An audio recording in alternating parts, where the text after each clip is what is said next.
कितने यहाँ पे हुए हैं बताइए। बताएगा तुम तब ना, कोई नहीं जमता है।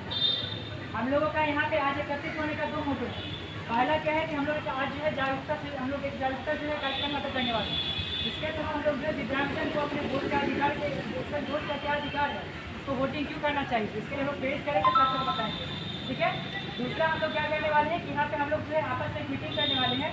मीटिंग करने का हमारा मेन मोटिव है कि दिव्यांगजन को कोविड के दरमियान में जैसे एक आम सामान्य दिन में होता था, उसमें कोई भी काम करना आसान होता था, लेकिन क्या कोविड के दरमियान क्या हुआ कि मतलब हम लोग कहीं भी घर से बाहर जा नहीं सकते हैं, तो इसके दौरान बहुतों का बहुत सारा काम नहीं हो पाया। लेकिन ऐसा नहीं कि मतलब काम नहीं हो रहा है, आपके प्रखंड में भी काम हो रहे हैं, उसके संबंधित मतलब डिपार्टमेंट में काम हो रहा है, लेकिन बसंते क्या है बहुतों को इसकी जानकारी नहीं है।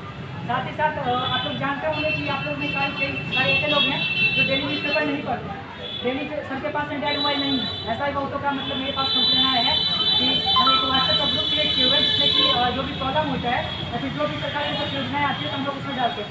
तो वो उनका कहना है कि हम मतलब व्हाट्सएप वाला मोबाइल यूज़ ही नहीं करते, तो हमको जानकारी नहीं हो पाती। तो हम लोगों का मेन मोटो है कि हम लोग महीना प्रत्येक महीना में इस तरह से हम लोग बैठेंगे और बैठ के जो हम लोग इसका आकलन करेंगे कि कितना प्रतिशत हम लोग काम कर पा रहे हैं, जो सरकारी योजना आ रही है उसका कितने लोगों को हम लोग लाभ दिया, मतलब अपनी जानकारी से लाभ दिलवा पा रहे हैं। ठीक है। तो सबसे पहले जो है आज हम बताना चाहेंगे कि यहाँ पे जैसे कि आप लोगों को पता हो कोविड के दरमियान में मतलब ब्लॉक बंद था, इसके साथ ही साथ जो आर डिपार्टमेंट आप लोग को पता होगा कि बंद था, लेकिन कुछ ही दिन के बाद दिव्यांगजन के मतलब परेशानी को देखते हुए इसके लिए एक स्पेशल व्यवस्था की गई।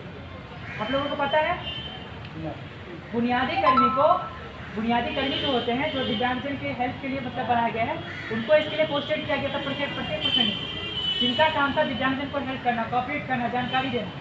अगर आप लोग जैसे पेंशन का फॉर्म जमा करना हो, पेंशन नहीं बन पा रहा था या फिर जो है आपका मतलब सर्टिफिकेट नहीं बन पा रहा है या फिर जो है ट्राईसाइकिल नहीं मिल पा रहा है, उसके साथ ही साथ जो है आपका मतलब जो भी परेशानी होता है, साथ ही साथ जैसे कोई भी मतलब दिव्यांगजन का जो भी स्कीम आता है, पेंशन का सर्टिफिकेट कैसे बनेगा, तो इस बारे में लोगों को हिचक होता है, कैसे करेंगे नहीं करेंगे, ट्राईसाइकिल का फॉर्म कैसे बनेंगे, क्योंकि पता है कि सब ऑफिस से बन गया, कोविड के सबको पता तो लॉकडाउन चल रहा है, तो लॉकडाउन में कोई काम होगा नहीं। लेकिन इस दरमियान में भी जो है बुनियादी कर्मी आप लोगों के लगातार सरकार प्रयास कर रही है, लेकिन लोगों को बहुतों को पता है चीज़ का नहीं था। तो इसके पीछे कारण क्या है कि लोग अप टू डेट नहीं है, आपस में संपर्क में नहीं है।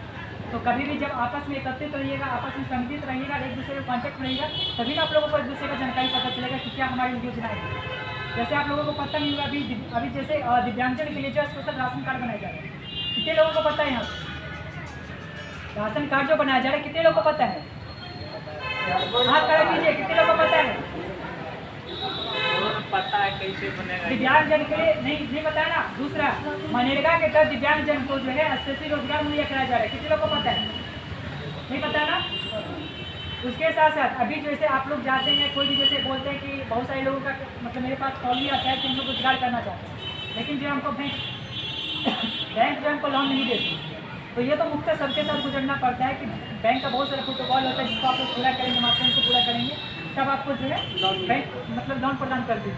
तो ये भी कहीं ना कहीं काफ़ी परेशानी आ रही थी, और शायद ही कोई मतलब एक उदाहरण के तौर पर ही आप लोग के कॉन्टैक्ट में दिव्यांगजन होंगे मुंगेर के, जिनको लोन मिल पाया है ऐसे रोजगार करने के लिए, गिने चुने ही लोग होंगे, शायद अगर होंगे तो वो एक मिसाल ही होंगे कि उनको मिल गया। तो आप लोगों को इसकी भी जानकारी नहीं थी, तो जानकर आप लोगों को खुशी होगी कि अब जीविका के तहत दिव्यांग लोग को जो है लघु उद्योग करने के लिए आप लोगों को जो है लोन प्रदान की जाएगी, जिसकी राशि जो है 60,000 से लेकर 10 लाख है। ठीक है ना। दिव्यांगजन का जो समूह होगा, जो जीविका का समूह बनेगा, वो आपका जो है 4 से 5 लोगों का समूह होगा। जैसे जनरल जो महिलाओं का समूह होता है वो 10 लोगों का होता है, पता है ना आप लोगों को। आज आप लोग अपने समाज में गांव में देख रहे होंगे कि जो दिव्यांग जो महिलाएं होती हैं, आज वो जीविका से जुड़ के काफ़ी मतलब अपने आप को डेवलप कर चुकी हैं, वो एक अच्छा लाइफ जी रही हैं। साथ ही साथ जो है जो उनका मोटो था छोटा रोजगार करने का, वो आसानी से सस्ते लोन पे जो है सस्ते दर पे जो है उनको मतलब एक क्या बोलते हैं उसको मतलब ऋण मुहैया हो जाता है, वो भी आसानी तरीका से हो जाता है। इसका परसेंटेज पता है आपको? लोन का परसेंटेज क्या है? मात्र 1% आपको लोन मिलेगा। साथ ही साथ उसमें गारंटर भी ढूंढने की आवश्यकता नहीं है, बस आपका 4-5 लोग जो कमेटी का होगा वही लोग उसमें काम करेगा।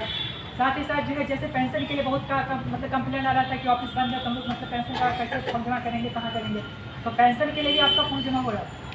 अभी राशन कार्ड का बहुतों का कॉल आता है कि राशन कार्ड हम कैसे बनाएं, आप फॉर्म जमा कर दिए, तो फॉर्म जमा कर दिए, मेरा नहीं बन पा रहा। जीविका के तहत बहुत लोग फॉर्म जमा किए होंगे, बहुत लोग किए कि नहीं किए?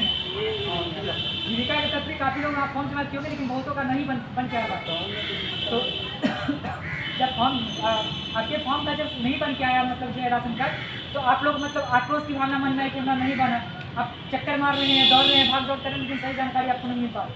साथ ही साथ आप लोग इस चीज़ का वेट कर रहे हैं कि हमारा मतलब बन जाए, तो वेट मत कीजिए, समय बहुत ही कीमती होता है और साथ ही साथ अपने समय को बर्बाद मत करो। जीविका हाँ हर जगह होती है, जीविका हर जगह होती है, मनरेगा नहीं होता है टाउन में। मनरेगा के तहत आपको रोजगार टाउन में नहीं मिलेगा, ग्रामीण परिवेश के लिए मनरेगा है, लेकिन जो जीविका हर जगह काम करता है। तो इसमें क्या है कि मतलब जो है हाँ, इसमें क्या है कि मतलब जितने भी दिव्यांगजन हैं वो पूछिए उसका राशन कार्ड कैसे बनेगा, तो उसके बारे में आपको बताते हैं कि जीविका के तहत जितने भी लोगों का फॉर्म जमा हुआ, ठीक है ना, तो उसके लिए वेट नहीं करना है, जिसका बन के आ गया, जिसका नहीं आया उसको बैठे नहीं रहना और इस उम्मीद में नहीं बैठे रहना कि हमारा बन के आ जाए। जिसका आना था उसका आ गया, जिसका नहीं आना है तो वो अपना आगे बैठ के समय बिता रहे तो अपने समय बर्बाद करते हैं। तो सिंपल सा फंडा है, RTPS को अपने लिए फॉर्म जमा करना है। तो उसका मापदंड क्या है, 18 साल से ऊपर का होना चाहिए, दिव्यांग होना चाहिए, किसी सरकारी नौकरी में नहीं होना चाहिए। साथ ही साथ जो उसका मापदंड बनाया गया है ये क्या बोलते हैं अंत्योदय योजना के तहत जो सुविधा देने का, अगर आप उसके क्राइटेरिया को पूरा करते हैं तो आपका जो है राशन कार्ड बनाया जाए। उसमें क्या है कि राशन कार्ड जो आपका बनेगा उसके डॉक्यूमेंट्स क्या क्या जरूरी होता है, उसके बारे में आप लोगों को बता देते हैं कि कोर्ट से आपको एक कॉपी टिकट करा के देना होता है, ठीक है। स्कूटी और नोटरी दोनों में से कोई भी चलेगा, ऐसा नहीं बहुतों का माइंड होता है कि नहीं स्कूटी ही देंगे तो चलेगा, नहीं ऐसा नहीं है, आप स्कूटी नोटरी दोनों में से कोई भी दे सकते हैं। दूसरा चीज़ क्या है कि आप जो है इसके साथ दिव्यांग सर्टिफिकेट का जेरॉक्स कॉपी आपको लगाना है। उसके बाद 2011 का जो जनगणना होगा जनगणना लिस्ट आपको नेट से निकाल लेना है, ठीक है, उसमें आपका नाम होगा वो आपको देना है।